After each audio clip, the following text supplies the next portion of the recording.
केसिया तो लागे रेशम, लहरा के जुरा बांधे लो, केहू के दे है वो पागल, सारा तू मंतर जाने लो।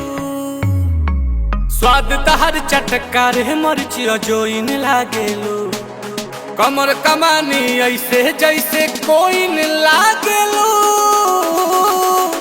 झटक के तू मटक के चले लो, ए जान साचो फिल्म के हीरोइन लागेलो। झटक के तू मटक के चले लो, ए जान साचो फिल्म के हीरोइन लागेलो।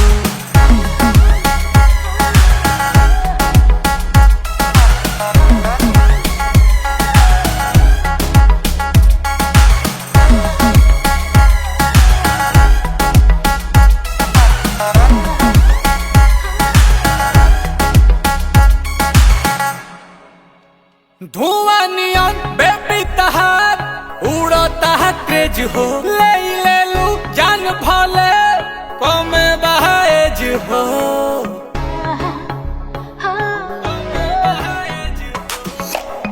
देहबा मिसाइल तहार जिएलू दम में, मौरी वरी चाहिए है रही जे भरम में।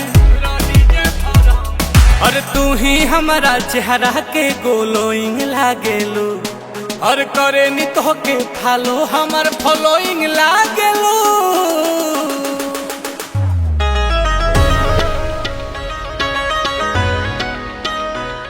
ए जान साचो फिल्म के हीरोइन लागेलो। झटक के तू मटक के चले लो, ए जान साचो फिल्म के हीरोइन लागेलो।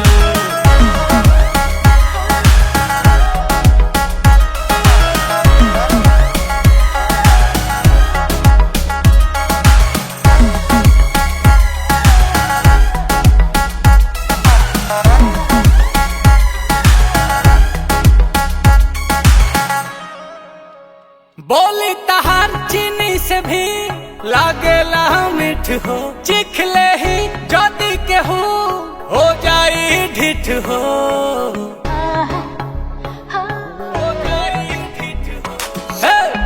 अरे ना मोहन सभे देखे जी भर के, रवि नील कोमल कान्हा जियता मार के। नील कमल के दिल में आजा गोइंग लागेलो, आ महंगा कलाकार के डोरोइंग लागेलो। झटक के तू मटक के चले लो, ए जान साचो फिल्म के हीरोइन लागेलो। झटक के तू